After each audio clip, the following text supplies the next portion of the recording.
Hello dear students, मैं हूँ प्रियंका और मेरे channel study with Priyanka Srivastava पर आपका स्वागत है।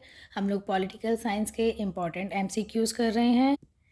कुछ इम्पॉर्टेंट क्वेश्चंस हमने पॉलिटिकल साइंस के पार्ट 1 में देखे हैं, ये है पार्ट 2। शुरू करते हैं। Question number 1, arrange the following in chronological order of their formation. यानी कि जितने भी नीचे ऑप्शन दिए हैं ये कौन से ईयर में फॉर्म हुए थे, ये हमें सीक्वेंस में अरेंज करने हैं। सबसे पहला है हमारा एनर्जी कंजर्वेशन एक्ट। तो एनर्जी कंजर्वेशन एक्ट हुआ था हमारा 2001 में। पेरिस क्लाइमेट एग्रीमेंट ये हुआ था हमारा 2016 में। द इलेक्ट्रिसिटी एक्ट ये आया था हमारा 2003 में। और मॉन्ट्रियल प्रोटोकॉल ये आया था 1987 में। अब हमें देखना है कि कौन सा सबसे पहले हुआ और कौन सा उसके बाद में हुआ। तो सबसे पहला हमने देखा कि फर्स्ट नंबर पर हमारा मॉन्ट्रियल प्रोटोकॉल, उसके बाद है हमारा एनर्जी कंजर्वेशन, यानी कि पहले फोर्थ हुआ, फिर उसके बाद हमारा फर्स्ट हुआ है, देन उसके बाद है third electricity act and then हमारे पास सेकंड आता है पेरिस क्लाइमेट एग्रीमेंट। यानी कि ये हमारा सीक्वेंस फिट बैठता है ऑप्शन नंबर सी में and this is the correct answer. Next question हम लोग देखते हैं, Bodo is a community in which state of India. कि बोडो एक हमारी कैसी कम्युनिटी है? बोडो एक ट्राइब कम्युनिटी है जिसको हम ट्राइबल्स भी बोलते हैं। ये इंडिया के कौन से स्टेट में पाई जाती है? इसका सही आंसर है कि ये आसाम में पाई जाती है। हमने बोडो स्ट्रगल भी सुना होगा इसके बारे में, तो ये वही कम्युनिटी है। नेक्स्ट क्वेश्चन हम लोग देखते हैं, क्वेश्चन नंबर 3। यहाँ पर हमें फिर से इनको क्रोनोलॉजिकल ऑर्डर में मेंटेन करना है, क्या पहले हुआ और क्या बाद में हुआ। फर्स्ट है हमारा बच्चों द रशियन रेवोल्यूशन, ये हुआ था हमारा 1917 में। The Soviet invasion of Afghanistan ये हमारा 10 सालों तक चला था, ये 1979 से चला था 1989 तक। एग्जैक्ट डेट की बात करें तो 24 दिसंबर 1979 और चला था हमारा 15 फरवरी 1989 तक। The disintegration of Soviet union ये हुआ था हमारा 26 दिसंबर 1991 को। और the end of the world war second ये हमारा हुआ था 1945 को। अब यहाँ देखना है क्या पहले हुआ और क्या बाद में हुआ। हम देख सकते हैं 1917 ये हमारा सबसे पहले आया, ऑप्शन नंबर 1, और सारे ही ऑप्शन में ऑप्शन नंबर 1 हमारा देखिए पहले दिया गया है। उसके बाद हमारे पास हमने क्या देखा, वर्ल्ड वॉर सेकेंड 1945 में, यानी फोर्थ ऑप्शन हमें देखना है। तो फोर्थ ऑप्शन है हमारा ऑप्शन नंबर डी में। इसके बाद आता है हमारा Soviet invasion of Afghanistan, option number second, and then option number third. So option number D it is the correct answer. Next question देखते हैं, a process in which the countries share ideas and information with their rivals is called। यानी वह प्रक्रिया जिसमें देश अपने प्रतिद्वंदियों के साथ यानी अपने कॉम्पिटिटर के साथ अपने विचारों और अपनी सूचनाओं का आदान प्रदान करता है, तो ऐसा प्रोसेस क्या कहलाता है? फर्स्ट ऑप्शन हमारा अलायंस बिल्डिंग, अलायंस यानी एक ग्रुप बनाना, एक गठबंधन बनाना। यहाँ पर आर्म्स कंट्रोल यानी हथियारों पर नियंत्रण स्थापित करना। कॉन्फिडेंस बिल्डिंग यानी कि आत्मविश्वास का निर्माण करना। बैलेंस ऑफ पावर यानी कि शक्तियों का संतुलन स्थापित करना। यहाँ पर option number C correct answer है। देखते हैं हम नेक्स्ट क्वेश्चन। फिर से इनको हमें सीक्वेंस में अरेंज करना है। बच्चों ये वाले जितने भी क्रोनोलॉजिकल वाले क्वेश्चन हैं ये आपको बहुत डीपली अटैम्प्ट करने हैं और बोर्ड में ये बहुत काम आने वाले हैं।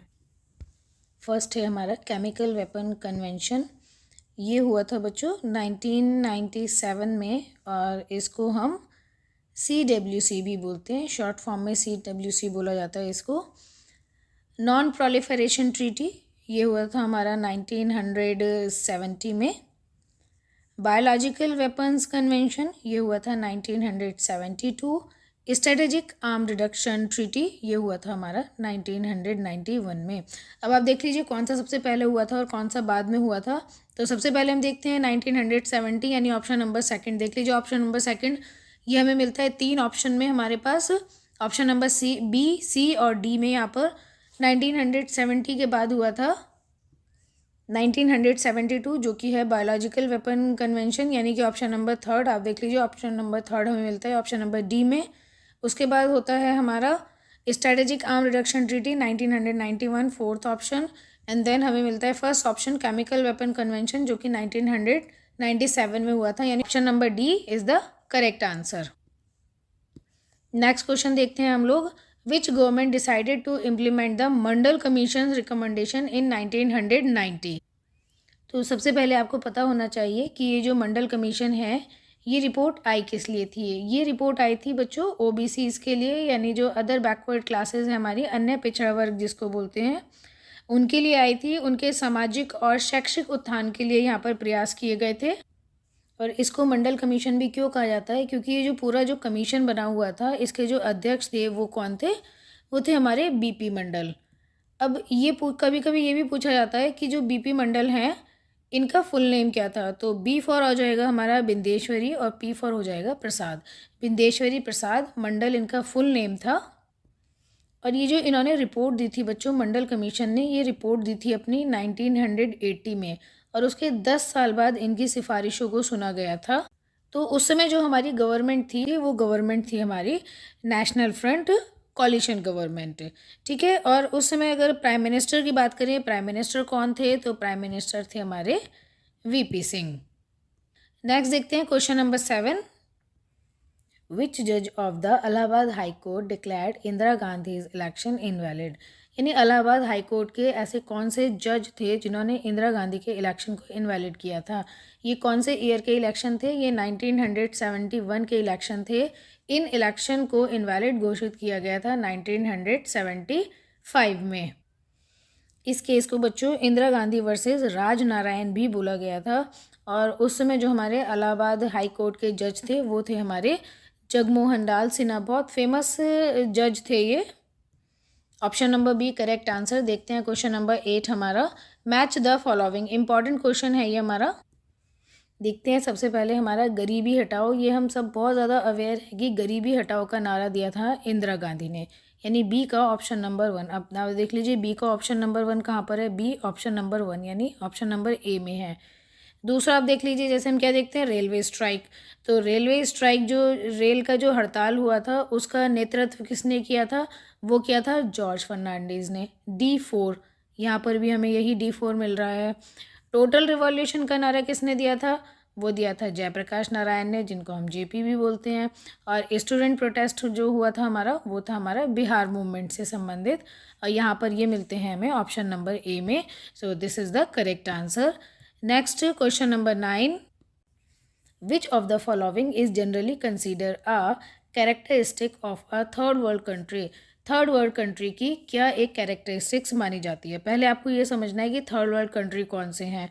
तो मैं यहाँ आपको बताऊँ कि जब हमारा कोल्ड वॉर चल रहा था तब हमारे पास दो विंग थी, एक थी हमारी कैपिटलिस्ट वेस्टर्न ब्लॉक और दूसरा था हमारा कम्युनिस्ट सोवियत ब्लॉक। तो थर्ड वर्ल्ड कंट्री ये दोनों में से किसी के भी साथ नहीं थी। तो इसकी ये कैरेक्टरिस्टिक्स क्या हो सकती है यहाँ पर, option number C lower income, यहाँ की यानी कि इनकी जो इनकम थी वो बहुत ज़्यादा कम थी, और हायर लेवल ऑफ पॉवर्टी, और यानी गरीबी यहाँ पर बहुत ज़्यादा थी। नेक्स्ट क्वेश्चन नंबर 10 हमारा। Arrange the following in chronological order. Again फिर से हमें एक इम्पॉर्टेंट क्वेश्चन मिलता है। फर्स्ट यहाँ पर हमने देखना है creation of Maharashtra and Gujarat की। महाराष्ट्र और गुजरात कब बने थे, तो ये बने थे हमारे 1 मई 1960 को, 1 मई 1960। तो महाराष्ट्र बना था मराठी भाषा के आधार पर और गुजरात बना था गुजराती भाषा के आधार पर। क्रिएशन ऑफ आंध्र प्रदेश ये हुआ है हमारा 1956 में, और इसका डेट है 1 नवंबर। क्रिएशन ऑफ मेघालय ये हमारा बना है 21 जनवरी को और 1972 में। क्रिएशन ऑफ नागालैंड ये बना है हमारा 1 दिसंबर 1963 को। अब आप इनको सीक्वेंस में लगा लीजिए। सबसे पहले हमने देखना है हमारे पास क्या है 1956, यानी कि ऑप्शन नंबर 2 बनता है हमारा। उसके बाद है हमारे पास 1960 यानी कि ऑप्शन नंबर 1। उसके बाद आता है हमारा 1963 यानी कि ऑप्शन नंबर 4, और फिर बचा हमारे पास ऑप्शन नंबर 3। अब ये देख लीजिए कहाँ कहाँ पर मैच होता है हमारा ये होता है ऑप्शन नंबर बी में, और this is the correct answer. So thank you everyone, ये थे आज के हमारे 10 इम्पॉर्टेंट क्वेश्चंस। कमेंट करके बताइएगा आपको वीडियो कैसी लग रही है। अच्छी लगी है तो आपको सब्सक्राइब भी करना है, चैनल को लाइक करना है और शेयर भी करना है। ज़्यादा से ज़्यादा बच्चों तक इसको पहुंचाना है। आप लोग सफलता प्राप्त कीजिए, अच्छे से तैयारी करते रहिए, नो डाउट आपको सफलता मिलेगी। मेरी बहुत बहुत शुभकामनाएं हैं सभी बच्चों के लिए। बोर्ड आपके नज़दीक हैं। Thank you everyone, bye bye everyone.